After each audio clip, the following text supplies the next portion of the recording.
sometimes it's hilarious to see some of the comments that I see on my YouTube channel. I mean, they go straight for the, "You're from West Virginia," and they go straight for the, "You're skinny," and they go straight for the, "You wear sunglasses," and I guess that discredits everything else that comes out of my mouth. By the way, I'm Golden Blue Dude, and hit the like and subscribe button if you haven't already. But it just amazes me, especially whenever I post my videos in other fan base groups, and I'm down on their team, and all of a sudden I'm this idiot, don't know what I'm talking about, but whenever I'm high on their team, I'm like I'm the most genius person that ever walked the face of the earth. So it's really fun to see people's reactions. The biggest one here recently has been the 12-team playoff expansion. Personally, I'm in favor of it, but a lot of people think it's going to devalue the regular season. In my opinion, I think it's actually going to help strengthen the regular season because teams are going to be in it longer, and they're going to be playing for home field advantage. They're going to be playing for those bye weeks. So I actually think it strengthens the regular season. The one team that I do think that it screws, and it's kind of funny, is Notre Dame. Because one of the clauses says the top 4 conference champions will get that bye week.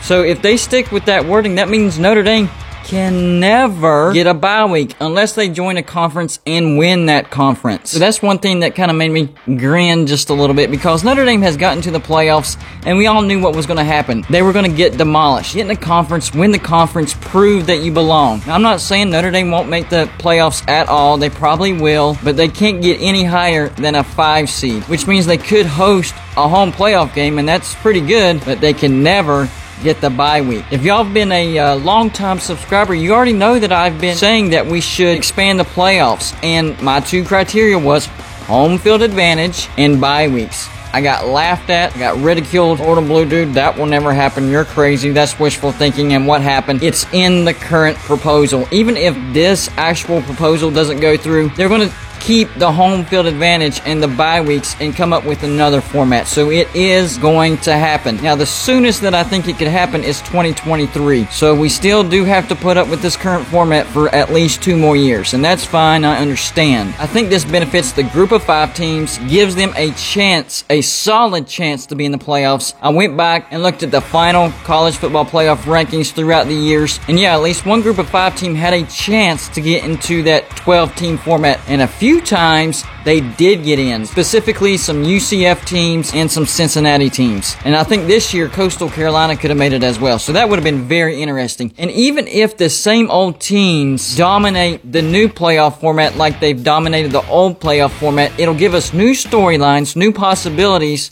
and I think it's going to draw in a lot of eyeballs. I think this is going to be a big moneymaker for college football, like they don't make enough. This is going to take it to the next level. One thing I will say, they need to separate the bowls from the playoffs, because I do agree with that. I do think that it devalues the bowls when you make them a playoff game, especially rotating them in and rotating them out. It's just weird. That makes no sense. I have no idea why the playoff committee decided to do that. Keep the bowls separate, give them to the teams that don't make the playoffs, and there will be some good teams that don't make the playoffs. They'll make a lot of money. It'll help with their recruiting. Those big-time bowls, even if they don't make the playoffs, that helps in recruiting. I think that'll keep the bowl values up higher and still have a quality playoff system. My only concern is messing with those group of 5s and keeping them out of the top 12. I still think that's a possibility, because they did that with Cincinnati with the top 4 last year. I think Cincinnati deserved to be in that top 4. Now that they're expanding to 12, what if they mess with them and keep them out of the top 12? That would really raise some eyebrows, because if that happens, it's official. The group of 5 would need to split off and create their own national championship. If they get snubbed out of the 12-team format, they have to split off and create their own national championship, because what is the point of being on a team that has 0 chance of even playing a playoff game? It's pointless. The FCS has it. All the other sports have it. I think it's about time we at least give the group of 5s a chance to play in a playoff game and contend for a national championship.